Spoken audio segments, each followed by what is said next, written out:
Tudo da Canção Nova em um só lugar. Canção Nova Play. Meus caros amigos e amigas que acompanham a TV Canção Nova, estamos começando, com a graça de Deus, mais um programa Escola da Fé. E hoje queremos conversar sobre Nossa Senhora de Guadalupe, porque afinal de contas é dia dela, né? Convido a você que me acompanha pela TV Canção Nova para nós rezarmos, pedindo ao Senhor a sua graça e a sua bênção. Em nome do Pai, e do Filho, e do Espírito Santo. Amém. Vinde, Espírito Santo, enchei os corações dos vossos fiéis e acendei em todos nós o fogo do vosso amor. Enviai, Senhor, o teu Santo Espírito, e tudo será criado, renovareis a face da terra. Oremos, ó Deus, que instruístes os corações dos vossos fiéis com a luz do Espírito Santo. Fazei, Senhor, que nós apreciemos retamente todas as coisas segundo o mesmo Espírito e gozemos sempre da sua consolação por Cristo nosso Senhor. Amém. Que a Virgem Santa, a Virgem de Guadalupe, interceda por todos nós. Ave Maria, cheia de graça, o Senhor é convosco. Bendita sois vós entre as mulheres e bendito é o fruto do vosso ventre, Jesus. Santa Maria, Mãe de Deus, rogai por nós, pecadores, agora e na hora de nossa morte. Amém. Glória ao Pai, ao Filho e ao Espírito Santo, como era no princípio, agora e sempre. Amém. São José, rogai por nós. Em nome do Pai, do Filho e do Espírito Santo. Amém. Muito bem, eu quero colocar para vocês, os meios de nós podemos nos comunicar. Temos o e-mail do programa, escoladafé@cancionnova.com. Temos também o nosso Facebook, facebook.com/Escola da Fé. E tem o telefone também da Canção Nova, que hoje também está no WhatsApp, o 12 31 86 2600, ok? Vou usar aqui uma série de slides sobre esse mistério maravilhoso que foram as aparições de Nossa Senhora em Guadalupe, né? E você pode depois ver esses slides com calma, se você quiser, no nosso Facebook, facebook.com/Escola da Fé, ok? Muito bem. Bem, antes eu quero começar lembrando a você que a Canção Nova depende da sua contribuição para realizar todas as suas atividades. Olha, são muitas atividades. Eu estou aqui há 40 anos. Conheço o seu Jonas há 50 anos. Eu conheci quando eu tinha 20 anos de idade. Aí você já sabe quantos anos eu tenho hoje, né? É só somar 20 com 50. E eu vejo a maravilha que é essa obra. Começou assim como uma sementinha ali em Lorena, uma casa com 10 pessoas. Hoje tem mais de 1000 consagrados, mais de 1000 funcionários. A TV vai pelo mundo inteiro. E tudo isso, que beleza, não tem propaganda, não tem comercial, nem rádio, nem TV, nem internet, é a sua contribuição. Padre Jonas tem isso como questão de honra, ou o povo católico mantém esse trabalho da igreja, ou nós não vamos fazer diferente. Ó, a rádio já tem 30 anos, né? Ou melhor, a rádio já tem aí, esperando os 40 anos, e a TV 30 anos, e continua assim. Então, a Canção Nova manda para você um boleto para contribuição. Tem um boleto normal, você que é contribuinte normal recebe, né? E ela manda um boleto extra de R$20 para quem quiser fazer o seu algo a mais. E olha, sabe quanto é que deu isso daqui? No mês de outubro, deu R$1,5 milhão. No orçamento de 22, 23 milhões por mês, é significativo. Ajuda a Canção Nova a pagar as contas. Está aí. E como dizia Paulo VI, aquele que contribui com a evangelização tem os mesmos méritos do evangelizador. Muito bem, vamos conversar um pouco hoje sobre Nossa Senhora de Guadalupe. Eu quero mostrar aqui rapidamente alguns livros sobre Nossa Senhora, que ajudam a gente a conhecer Nossa Senhora bem. Um livro maravilhoso, Papa João Paulo II. Esse homem era devotíssimo da Virgem Maria, né? Ele foi consagrado a Nossa Senhora pelo método de São Luís de Montfort, né, que é esse tratado aqui da verdadeira devoção à Virgem Santíssima. O Papa disse que esse livrinho aqui mudou a devoção dele em relação a Nossa Senhora. Tanto é que no brasão pontifício dele ele escreveu Totus Tuo, né? Totus Tuus Maria, né? É disso aqui que aquele muro de Berlim caiu. É daqui que o comunismo desabou na Rússia, pode ter certeza. Não foi à toa que os russos quiseram matar o Papa, né? Lá em 1980. Esse livro são 58 catequeses do Papa João Paulo II sobre a Virgem Maria. É uma mariologia. Começa com o nascimento de Maria, vai até a Assunção de Maria ao céu e depois Maria, mãe da igreja, etc. Olha, é uma coisa espetacular. Muito bem, eu escrevi um livro sobre Nossa Senhora, colocando os dogmas e as devoções.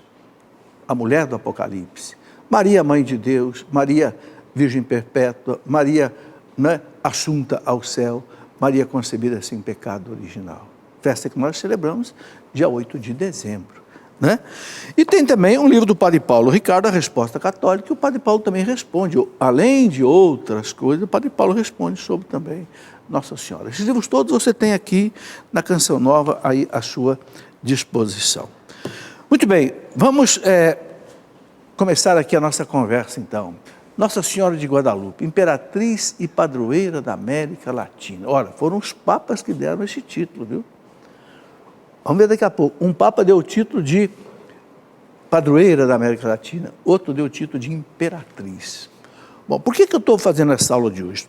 Primeiro porque é dia dela, segundo porque as aparições de Nossa Senhora em Guadalupe e no México mudaram a face da América Latina.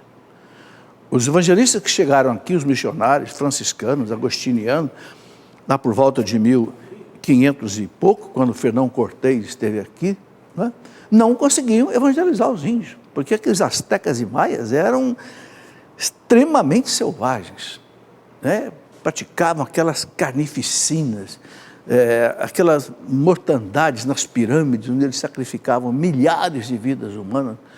Mas quando Nossa Senhora de Guadalupe começou a aparecer, olha, a evangelização aconteceu assim em massa.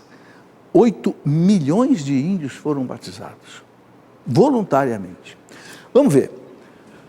Coloca aí para nós. Então, aí você está vendo o santuário atual, né, de Guadalupe. Não, esse não foi o primeiro. Após a construção sucessiva de 3 templos, edificou-se um que foi concluído em 1709, que não é esse, e foi elevado à categoria de basílica por São Pio X, em 1904. Fica ao lado desse.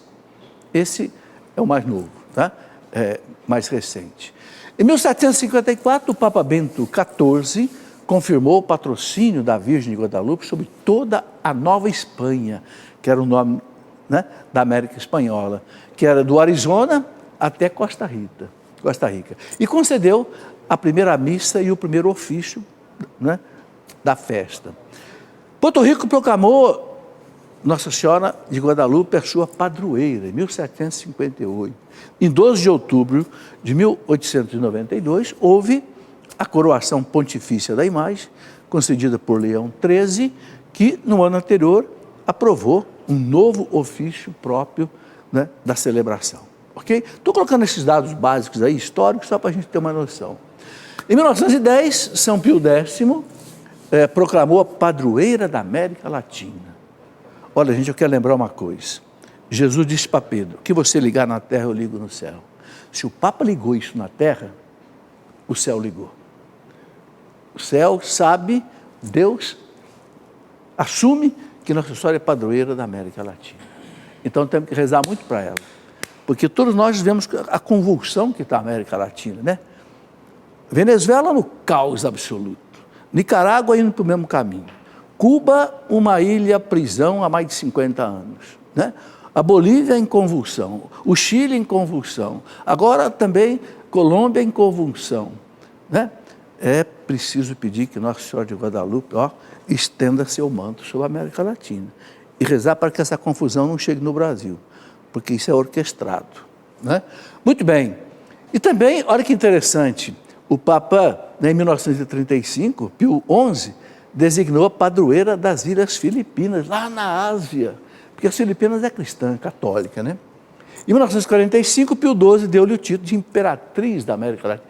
Então, 2 papas, um é padroeira, outra é rainha, imperatriz. Ela cuida da América. Temos que pedir muito a sua intercessão. Vamos lá. Juan Diego, aquele índio, asteca convertido já, lá em 1530, né? ele buscava um sacerdote para um tio dele que estava doente, depois que Nossa Senhora já tinha aparecido para ele pela terceira vez, né? E falou para ele essas palavras aqui que eu coloco aí: escute, meu filho, não há nada que temer. Porque o Juan Diego, na terceira aparição, ele estava com um tio doente e ele fugiu do Monte Tepeyac, onde Nossa Senhora aparecia ali, para poder atender o índio. Mas Nossa Senhora cercou ele pelo muro do caminho e falou para ele isso aqui: escuta, meu filho, não há nada que temer. Não fique preocupado nem assustado, não tema esta doença, nem outro qualquer dissabor ou aflição. Não estou eu aqui, a seu lado? Eu sou a sua mãe dadivosa. Acaso não o escolhi para mim e o tomei aos meus cuidados? Que deseja mais do que isto? Não permita que nada o aflija e o perturbe. Sabe, essas palavras são para nós também. Às vezes a gente fica perturbado, agitado, amedrontado, perde o sono. Se recolha nos braços de Nossa Senhora, né? Vamos lá. E aí ela ainda fala para ele: quanto à doença do seu tio, ela não é mortal. Eu lhe peço, acredite agora mesmo, porque ele está curado. Filho querido, essas rosas, aí Nossa Senhora entregou para o índio. Essa história todo mundo já sabe, eu estou colocando bem rapidamente, porque todo mundo acho que já sabe, né? Quando Nossa Senhora apareceu para Juan Diego a primeira vez, ele foi lá falar com o bispo, né, que era o primeiro bispo da América Latina, que tinha vindo da Espanha, João de Zumárraga, e contou para o bispo, e o bispo: olha, eu quero um sinal, para saber se realmente é verdade, essa senhora está pedindo para construir uma capela lá nesse monte Tepeyac e tal. Então Nossa Senhora deu um sinal para ele, aquelas rosas que só dava lá na terra do bispo na Espanha, se não me engano em Granada. Não dava ali no México e nem na época do inverno. Nossa Senhora trouxe essas rosas para ele, né? E disse para ele, né, eu te peço, né, filho querido, essas rosas são o sinal que você vai levar ao bispo. Diga-lhe em meu nome que nessas rosas ele verá a minha vontade e o cumprirá. E dito e feito. Quando ele levou aquelas rosas para o bispo, enrolado na sua tilma, né, que era o seu manto feito de juta, né, uma planta grosseira, quando ele entregou as rosas caíram e no manto dele apareceu a imagem milagrosa de Nossa Senhora, que não tem explicação científica. São duas coisas que a ciência não consegue explicar, nem com as mais modernas técnicas atuais: é o sudário de Cristo e a imagem de Nossa Senhora de Guadalupe. Não tem explicação científica, até hoje, né? E ela diz para o índio: você é meu embaixador e merece a minha confiança. Eu acho interessante isso, né?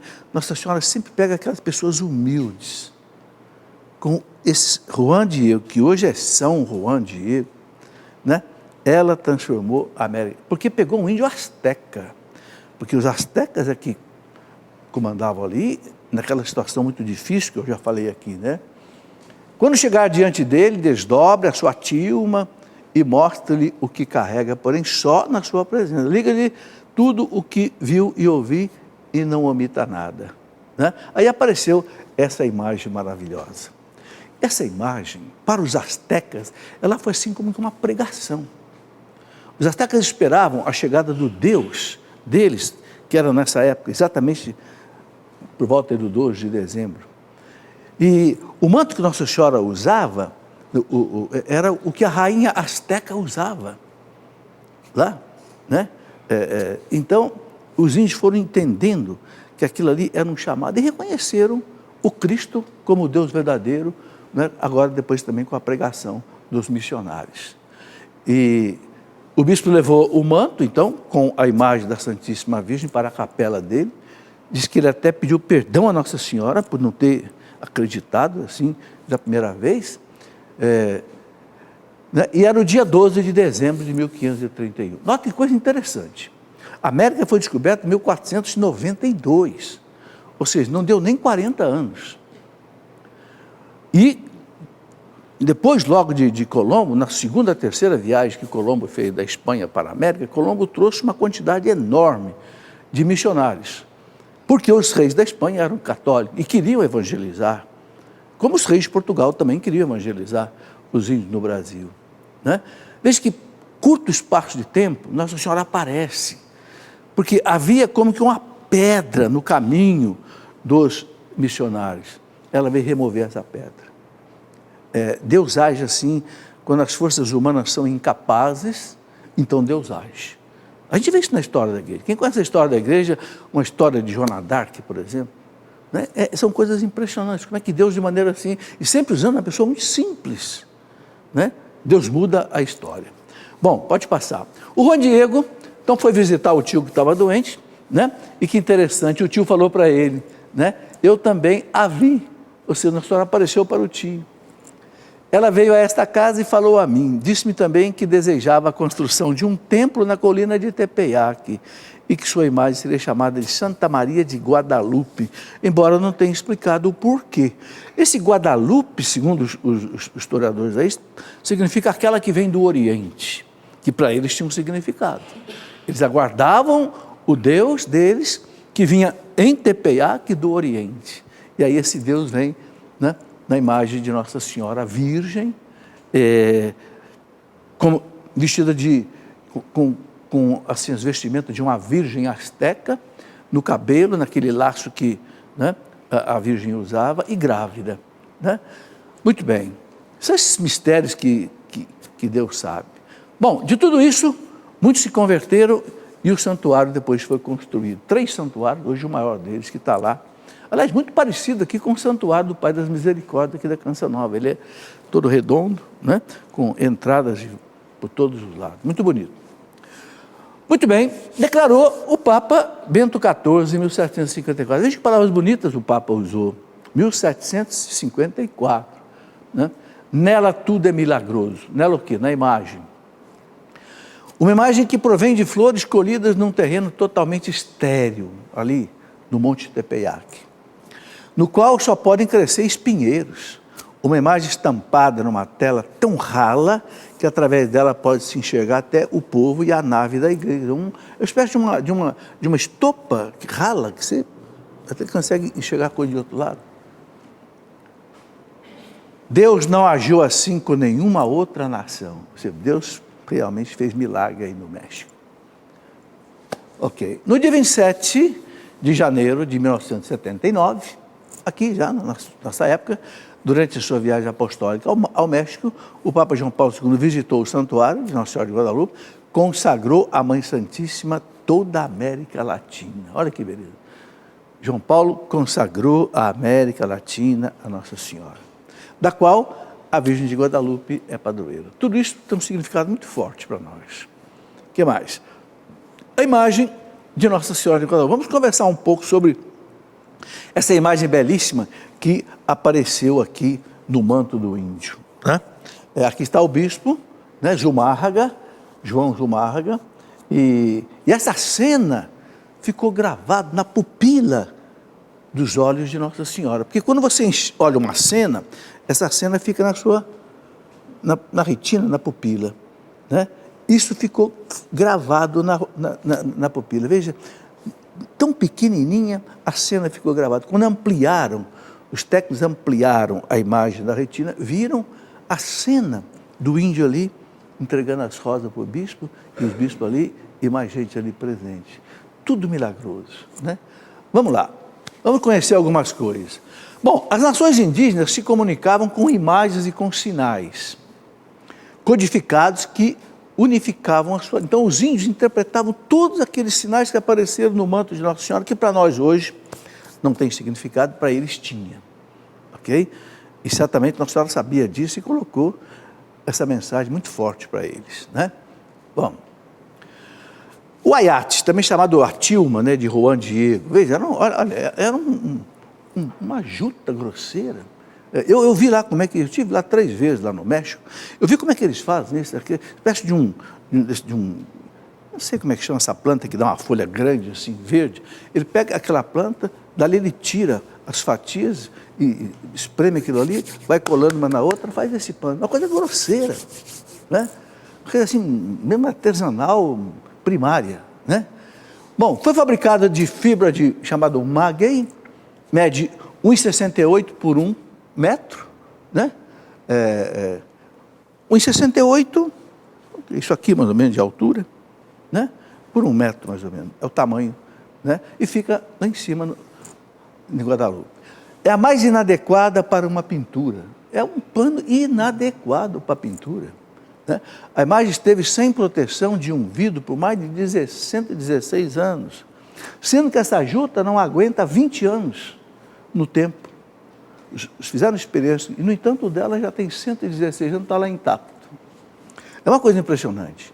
O tecido não dura mais que 20 anos, esteve já, né, e esse já existe há mais de 4 séculos, foi 1500 e pouco, né?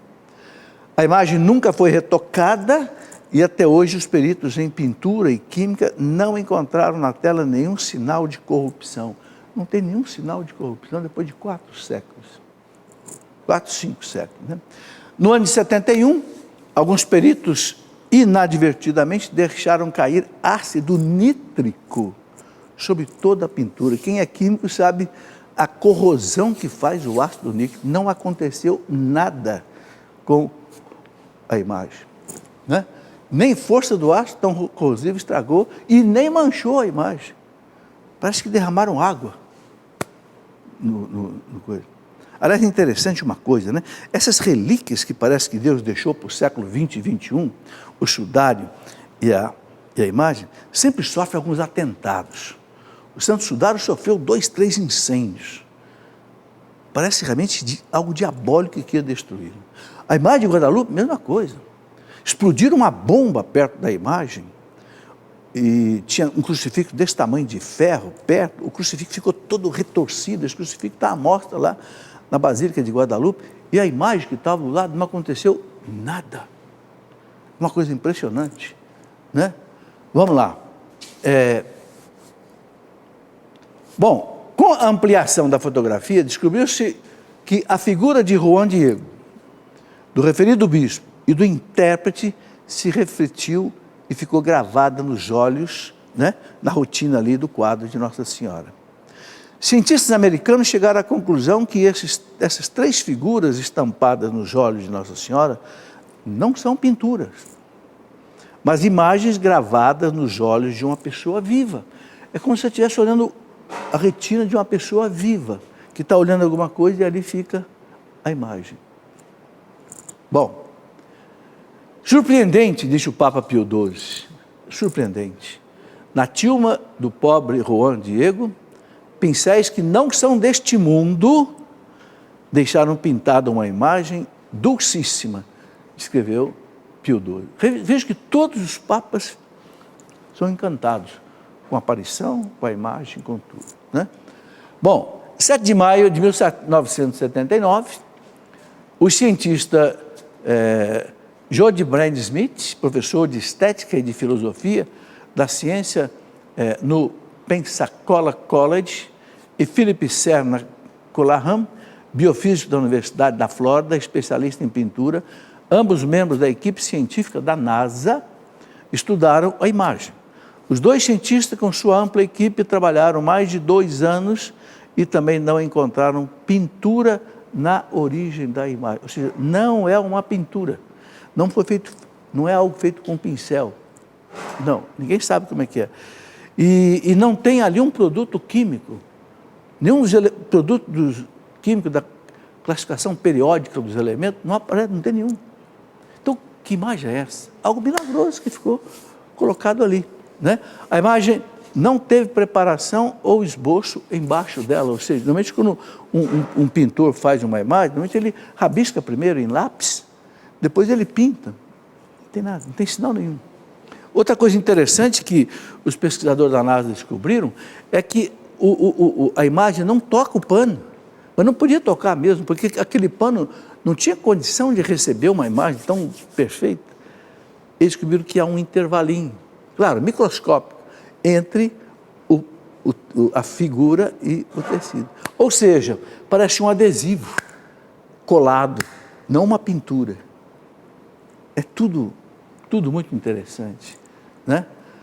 Os olhos da imagem, por meio científico, de uso de técnicas mais modernas de computação digital, o Dr. J. Asti Tonsman descobriu a presença de 13 pessoas em ambas as córneas dos olhos da Virgem. Aí, outro dado que levantaram. Né? Que mais? Nos cintos de Nossa Senhora, né, vestimento de uma mulher nobre, o cinto que ela usa.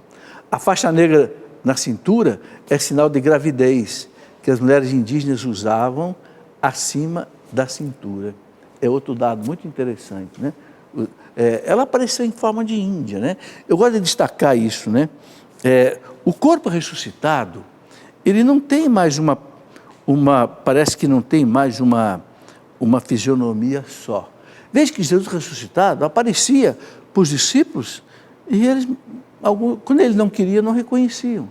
Aqueles 2 discípulos de Emaús caminharam com ele e não reconheceram. E o Evangelho fala, discípulos dele, ou seja, já viviam com ele. Inclusive, dele era Cleófas, que segundo uma tradição judaica, era irmão de São José. E o outro talvez fosse o filho Simão, apóstolo. Não reconheceram. Ele apareceu para Madalena também não reconheceu, depois que, quando ele diz o nome dela, que ela reconheceu. Então a gente vê isso também com Nossa Senhora. Coisa interessante, em Guadalupe ela aparece em forma de uma índia. Na Europa, né, em Lourdes, em Fátima, aparece como uma jovem europeia. Diz que no Japão aparece com os olhinhos puxados. Ou seja, o corpo ressuscitado, ele tem, parece, essa capacidade de mudar a fisionomia. Né? Será? Isso aí nós só vamos saber na eternidade, como é que é. Bom, o manto da Virgem de cor azul esverdeado. O azul do manto adornado de estrelas representa o céu. As estrelas representam o céu. Agora, olha que coisa interessante.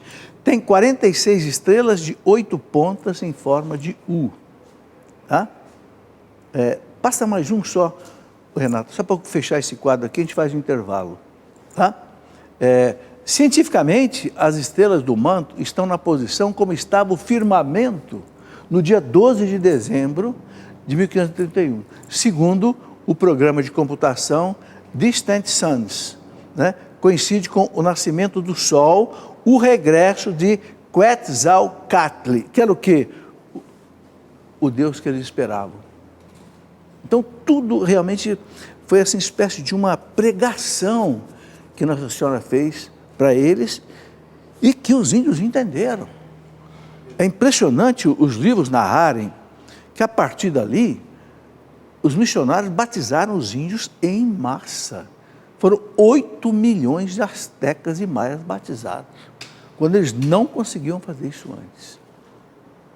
É impressionante. Bom, vamos fazer o nosso intervalo, a gente volta já para continuar essa conversa. Só um minuto.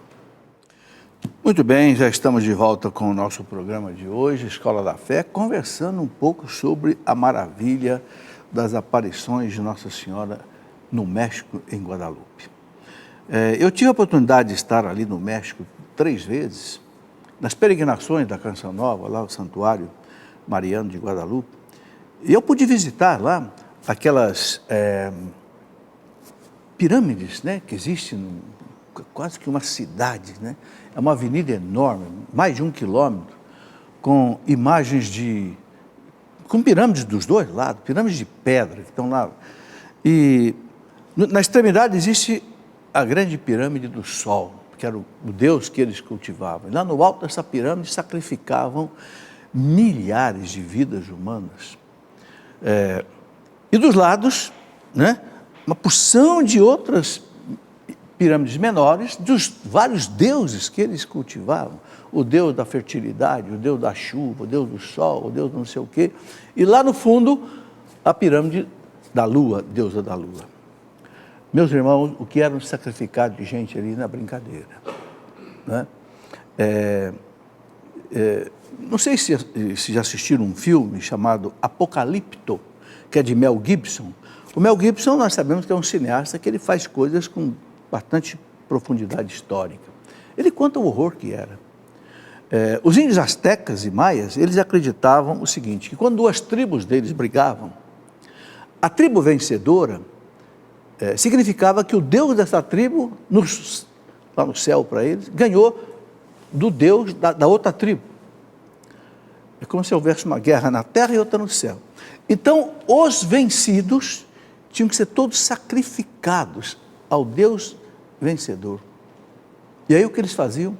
Pegavam todos esses índios vencidos e sacrificavam todos.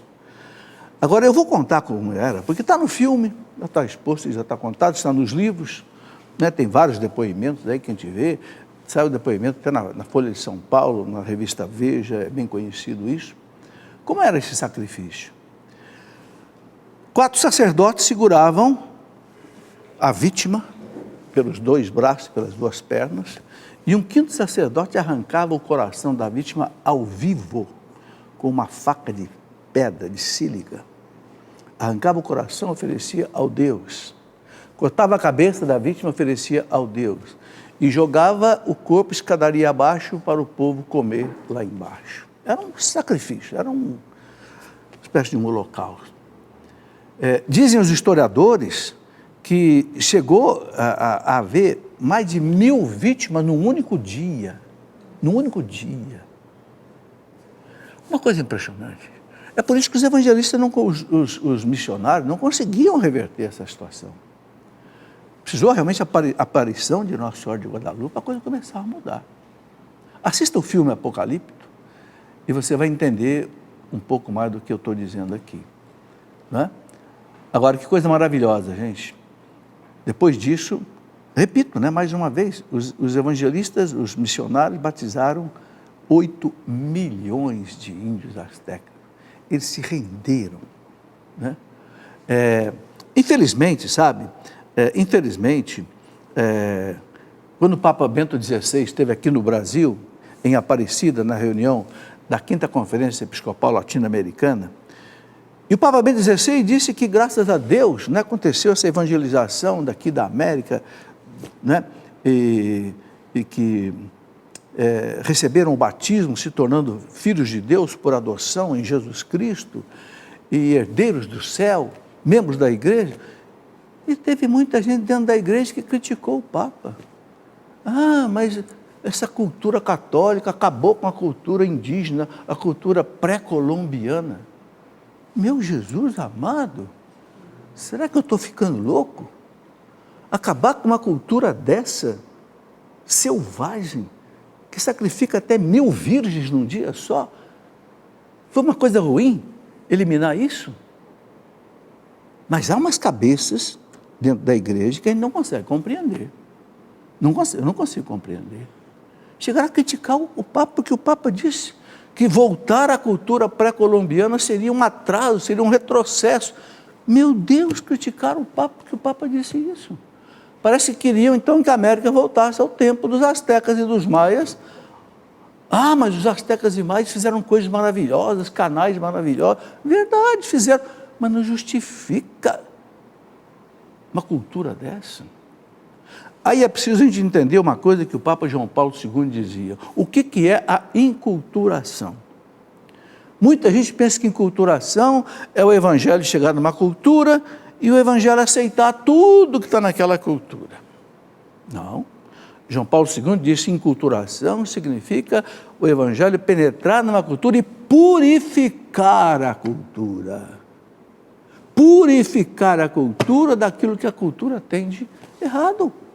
E foi o que aconteceu aqui na América, foi o que aconteceu no mundo inteiro, desde o momento que Jesus Cristo disse, ide pelo mundo inteiro, pregai o evangelho a todas as criaturas, batizai em nome do Pai, do Filho e do Espírito Santo. Amém. Eu fiquei horrorizado de ler uma entrevista esses dias de um bispo do Brasil, lá do norte, que disse que nunca batizou um índio, que nunca mais, não vai batizar um índio. Meu Deus, então acabou o cristianismo. Acabou o cristianismo. Porque a pessoa se torna cristã pelo batismo. Nós nos salvamos pelo batismo. Eu me torno filho de Deus por adoção de Jesus Cristo pelo batismo. No meu escritório, o único diploma que eu tenho pregado na parede do meu escritório é a minha certidão de batismo. Não tem graduação, nem mestrado, nem doutorado, nem pós-doutorado, porque aquela certidão de batismo ali é que vai abrir a porta do céu para mim. Não é meu título de doutor, nem de pós-doutor, nem nada disso. Agora eu encontro um bispo que fala numa entrevista que nunca batizou um índio na Amazônia e que não vai batizar. Quer dizer, parece que não precisa do batismo mais para se salvar. Meu Jesus amado, São José de Anchieta veio para o Brasil, atravessava rios e montanhas para batizar um índiozinho, para não deixar um índiozinho morrer sem batismo. São Francisco Xavier saiu da Espanha, deixou seu amigo Inácio de Loyola e foi lá para a Índia, para a China, para o Japão, morreu lá nas Índias Moluscas, sem voltar para a sua terra, e batizou 700 mil chineses, japoneses, etc. Será que acabou essa verdade teológica? Não. O que os missionários fizeram aqui, depois da aparição de Nossa Senhora de Guadalupe, foi exatamente cumprir o mandato de Jesus. Ide pelo mundo inteiro, pregai o Evangelho a toda criatura, batizai, em nome do Pai, do Filho e do Espírito Santo. Quem crer e for batizado será salvo. Quem não crer, não for batizado, será condenado. Claro, quem voluntariamente rejeitou o batismo, né? O catecismo fala que a pessoa que não conheceu Cristo, a igreja, o batismo sem culpa, pode se salvar, se viveu de acordo com a sua consciência, né? Mas o caminho ordinário da salvação, o caminho aberto pela morte de Cristo na cruz, é o batismo. E é isso que os missionários fizeram aqui na América, transformaram a América no maior continente católico do mundo, que o Papa Bento XVI chamou de reserva cristã da humanidade. É isso aí. Muito bem, vamos continuar a nossa conversa, depois eu ainda falo mais alguma coisa. Eu queria só, antes de voltar aos slides aqui, mostrar um livro muito interessante, que é da União dos Juristas Católicos de São Paulo, certo? O livro A Família na Constituição Brasileira. Encabeça aqui Dr. Ives Ganda da Silva Martins, dispensa comentário, né? E mais outros juristas, o Paulo de Barros Carvalho, o Gonzaga Bertelli, João Carlos Biagini, que inclusive está aqui comigo hoje, né? E eu faço questão de mostrar esse livro porque, sabe, é preciso que no Brasil, em todos os estados, aconteça a união dos juristas católicos. Já tem no Rio de Janeiro, tem em São Paulo, mas é preciso que haja em todos os estados do Brasil. Por quê? Porque a defesa dos valores cristãos diante da justiça, do direito, entende? A defesa da família, a defesa da vida, contra o aborto, contra a eutanásia, contra, sei lá, tudo que é contra a lei de Deus que fere a família. Está aí, né? O livro A Família na Constituição Brasileira. Muito bem, vamos continuar aqui a nossa conversa. Falta pouco para a gente concluir aqui os nossos slides, mas depois eu quero falar um pouco também sobre Nossa Senhora de modo geral. Vamos lá. San Juan Diego, a maravilha desse índio, um índio asteca, veja, em 1531 já estava convertido. Ou seja, os missionários, né, que chegaram aqui principalmente com Fernão Cortés. Aliás, é outra história que precisa ser recontada, né? Não, porque Fernão Cortés chegou aqui e massacrou os índios, né? E dominou Montezuma, e com canhões e cavalos. Quantas pessoas o Cortés chegou aqui? Não deu mais que 100 pessoas. Meia dúzia de cavalos.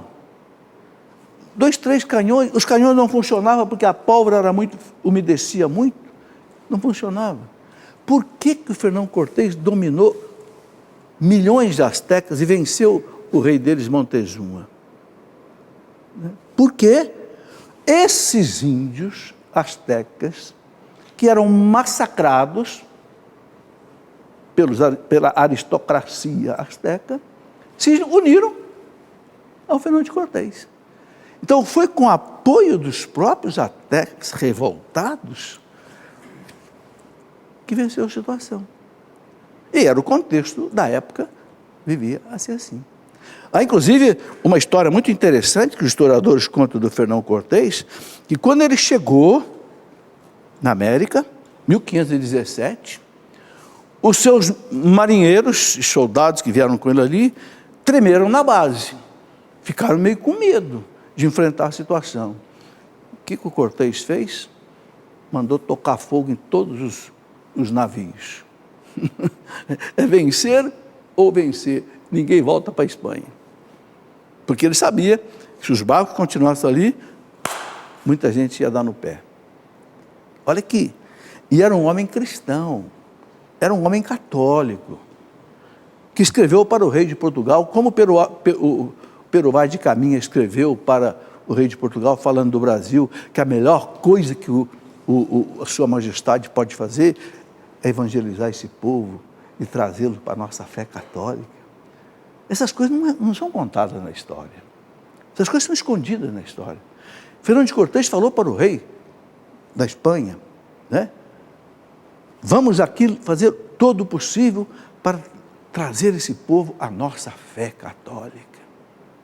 E foi o que aconteceu. Por isso que com eles vieram missionários, vieram evangelizadores, e com Colombo, na terceira e quarta viagem de Colombo, da Espanha para a América, encheu aqui de franciscanos, de dominicanos, de agostinianos, que evangelizaram a América. E depois vieram os jesuítas um pouquinho mais tarde, né? Sabe, eu escrevi um livro de história da igreja, 3, né? Esse aqui é o terceiro volume, a Idade Moderna, que a gente começa aí mais ou menos por volta, né, dos últimos, depois praticamente aí da queda de Constantinopla, né? Aqui eu conto toda essa história, né, da evangelização da América, evangelização do Brasil, mas contado com outra lente, contado com outra ótica, né, diferente das que a gente ouve por aí, e documentada. Não são coisas tiradas da minha cabeça, não, porque eu não sou historiador. Então o que eu faço são monografias, puxando coisas que estão com as fontes de consulta muito bem colocadas, entende? Graças a Deus, meus irmãos, graças a Deus, nossos irmãos portugueses católicos chegaram aqui ao Brasil e fizeram do Brasil uma nação católica. Graças a Deus, nossos irmãos espanhóis católicos chegaram aqui na América Católica e transformaram a América, ou melhor, a América Espanhola, transformaram a América Espanhola, desde o México até a Argentina, num continente católico. Nós queríamos algo diferente disso? Nós queríamos que viesse para cá os franceses, calvinistas, huguenotes protestantes e colonizassem o Brasil? Não. Nossa Senhora chegou aqui à frente, já com Pero Alves Cabral, e Nossa Senhora de Guadalupe também chegou aí, né, com as suas aparições. O Juan Diego, vamos passar um pouco sobre ele. Pertencia à raça asteca, nasceu por volta de 1474, próximo da cidade do México. Em 1525, toda a pequena família converteu-se ao catolicismo. Interessante, né? Recebendo ele no batismo o nome de Juan Diego, sua esposa, o de Maria Lúcia, e seu tio, Juan Bernardino. Desde que os missionários já estavam trabalhando, já conseguiam, né, com as almas boas, essas conversões. Vamos lá. Então nós tivemos as aparições, 9, 10 e 12 de dezembro de 1531. Foi na terceira aparição, 12 de dezembro, que aconteceu o milagre, então, lá da imagem dela. Com seu tio, foi morar num quartinho no Tepeyac. Tepeyac é o monte onde está, lá no alto, né? Perto da Basílica ali, onde houve as aparições. Lá viveu 17 anos até 74 anos de idade, em 1548. Faleceu em 1544, com 84 anos de idade. Foi enterrado na própria ermida, ali no Monte Tepeyac, que a gente visita lá, quando a gente vai lá, junto a seu tio Juan Bernardino. Foi beatificado em 1990 pelo Papa João Paulo II e foi canonizado em 2002 também, né? Tornando-se o primeiro santo católico indígena americano. Primeiro santo católico indígena americano. Muito interessante. Aliás, todos os videntes de Nossa Senhora acabam sendo canonizados, né? Foi com Bernadette Sobiru, foi com Catarina Labouré, né? Com Juan Diego, esses videntes, né? A irmã Lúcia, né? Que daqui a pouco, né, será sem dúvida canonizado, os pastorinhos, né? Está aí. A imagem é, em muitas partes, semelhante a uma fotografia. Semelhante a uma fotografia. Os técnicos da Kodak e outros especialistas provaram que não se trata de fotografia. Parece uma fotografia, mas não é uma fotografia. E também não é pintura. Não tendo impressionado o tecido, também não é impressão gráfica. Então, até os técnicos da Kodak, especialistas em fotografia, também fizeram essas análises. O que mais que nós temos aí para mostrar? Bom, era isso aí. Eu quero só aproveitar esse resto de tempo que a gente ainda tem. Quantos minutos, Renato, a gente tem? Uns 10 minutos ainda, né? 5 minutos? Queria recordar rapidamente aqui os dogmas fundamentais sobre Nossa Senhora. Dogma, a gente sabe que é aquilo que o Papa proclamou solenemente e que é irrevogável e que todo cristão tem que acreditar, ainda que não entenda, porque muita gente não estuda teologia, mariologia. Então, o primeiro dogma que a igreja coloca sobre Nossa Senhora é a maternidade divina, a mãe de Deus. Né? Houve dúvidas sobre isso e a igreja precisou fazer um concílio na cidade de Éfeso, né? Lá no ano de 431, porque o patriarca de Constantinopla, chamado Nestório, bispo, né? Começou a dizer, não, Maria não é mãe de Deus, não. É como se existisse dois Jesus, é mãe do Jesus homem, mas não é mãe do Jesus Deus. Que isso? Então existe dois Jesus? Deus é um só. Jesus é uma pessoa divina que tem nele as duas naturezas, humana e divina. Então no concílio de Éfeso, porque Nossa Senhora viveu em Éfeso com São João, lá numa basílica que existe até hoje, claro, em ruínas, né? Porque é um país muçulmano, né? Éfeso está na Turquia. Ali o concílio proclamou, Maria é Theotokos. Theos, Deus, Tokos, mãe. Maria é mãe de Deus. Agios Theotokos, em grego, né? Porque eles falavam grego na época, né? E o povo aplaudiu. Por que o povo aplaudiu? Porque o povo já tinha Nossa Senhora como mãe de Deus desde lá, ó. Uma oração do século II já chamava Nossa Senhora de mãe de Deus. Aquela oração famosa que foi encontrada num pequeno fragmento de papiro no norte do Egito, na cidade de Alexandria. Aquela oração que diz assim, debaixo da vossa proteção nos refugiamos, ó Santa Mãe de Deus. Está escrito lá em grego, no papirozinho, e que os papirólogos decifraram como sendo do século II, do ano 200, no auge da perseguição romana. Os cristãos se refugiavam debaixo de Nossa Senhora. Debaixo de vossa proteção nos refugiamos, Santa Mãe de Deus. Não desprezeis as nossas súplicas e nossas necessidades, mas livrai-nos sempre de todos os perigos, Virgem gloriosa e bendita. Chamava de Virgem, que é outro dogma. Imaculada Mãe de Deus. Né? Então o concílio proclamou solenemente, Maria, Mãe de Deus. Isabel já tinha dito para ela, né, que devo a honra de receber a visita da mãe do meu Senhor. A primeira que reconheceu Nossa Senhora como mãe do meu Senhor, né? Os judeus só chamavam Senhor a Deus, né? Depois, para que ela pudesse ser mãe de Deus, então, o dogma da Imaculada Conceição. Não teve o pecado original. Que coisa bonita, né? 1830 ela aparece para aquela freirinha lá das Filhas da Caridade, de São Vicente de Paulo, lá na rua de Lubac, na França, em Paris. E ela fala, né? Cunha essa imagem, essa medalha, em cima, em letras de ouro, ó Maria concebida sem pecado, rogai por nós que recorremos agora. Ó Maria concebida sem pecado, 1830. 24 anos depois, o Papa Pio IX proclamou o dogma.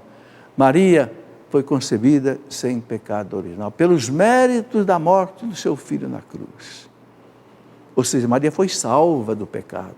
Só que não foi como nós fomos salvos pelo batismo. Ela foi como que vacinada contra o pecado, pelo sangue de Cristo. Que beleza.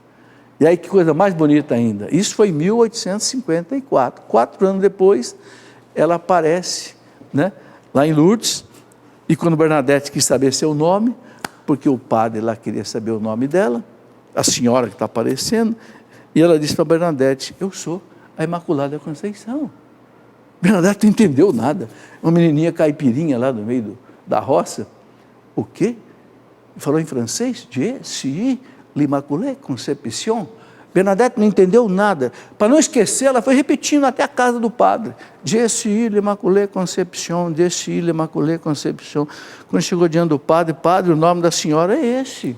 Não entendi nada, mas ela falou isso. O padre disse, o quê? É a Imaculada? Que há 4 anos antes o Papa proclamou como dogma de fé? Gente, para encurtar a história, ali está hoje um dos maiores santuários marianos do mundo. E aquela água que brotou ali, que Nossa Senhora fez brotar, onde tantas pessoas são curadas de tantas doenças. Nossa Senhora desceu à terra para dizer, o pecado original existe. Porque houve uma heresia, né? O pelagianismo que negava o pecado original. O pecado original existe. Eu não tenho pecado original. Terceiro, o Papa não erra. Quando o Papa bate o martelo num dogma, o céu confirma. Que bonito. Que bonita a grandeza de todas as aparições de Nossa Senhora, né? Então temos aí maternidade divina, Imaculada Conceição, Virgem Perpétua. Santo Agostinho diz sempre virgem. Aí partenos em grego, né? Partenos em grego é virgem. Aí partenos, sempre virgem. Santo Agostinho fala virgem antes do parto, virgem durante o parto e virgem depois do parto. O catecismo fala. O parto de Maria não violou a sua virgindade, aumentou ainda mais a sua integridade. Um grande santo da igreja, doutor, né? Não é doutor, é padre da igreja, São Cirilo de Alexandria. Ele diz uma coisa muito bonita. Ele fala assim, a luz não passa de um lado para o outro do vidro sem quebrar o vidro? A vidraça? Por que o verbo não pôde entrar e sair no ventre da mãe sem rasgar as paredes? Comparação bonita, né? Se a luz passa pelo vidro, não quebra o vidro de um lado para o outro, por que o verbo, que tudo pode, não pôde ter entrado no seio da mãe? Por isso que o parto de Maria foi milagroso. João Paulo II disse, não tentem entender pela medicina, não tem explicação, é milagre. Milagre não tem explicação científica. O que tem explicação científica é a ciência. Milagre não tem explicação científica. E por fim, o dogma da Assunção ao céu, né? Que o Papa Pio XII, em 1950, proclamou solenemente no dia 1º de novembro, dia de Todos os Santos. Maria, ao término da sua vida terrena, foi elevada ao céu de corpo e de alma. A igreja acredita que ela morreu. Os papas acreditam que ela morreu. Deus a ressuscitou e levou para o céu de corpo e de alma. Que beleza, meus irmãos. Esta é a Virgem Maria, um pouquinho da sua vida, um pouquinho da sua história. Aqui a gente encerra o nosso programa de hoje e eu quero pedir aos sacerdotes, diáconos, que nos dê a bênção, não é? Nesse dia tão importante, por intercessão de Nossa Senhora de Guadalupe, a bênção para a América Latina, para esses países todos que estão convulsionados aí, né? Para o nosso Brasil, para que esse Brasil tenha um desenvolvimento, para que diminua o desemprego, para que diminua a violência no Brasil, para que diminua a corrupção institucionalizada nessa terra. Só um milagre de Nossa Senhora mesmo para resolver esses nossos problemas. Então, peça essa bênção aos sacerdotes, aos diáconos, quem sabe até algum bispo que esteja nos vendo, nos assistindo. A nossa proteção está no nome do Senhor, que fez o céu e a terra. Que desça sobre todos nós, pela intercessão de Nossa Senhora de Guadalupe, esta bênção. Em nome do Pai, e do Filho, e do Espírito Santo. Amém. Muito obrigado a vocês que me acompanharam até agora, né? E até o nosso próximo programa, se Deus quiser. Um abraço a todos.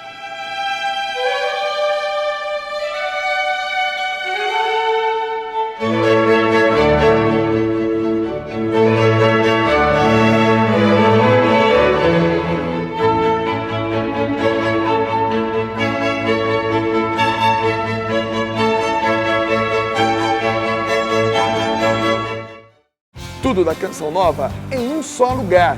Canção Nova Play.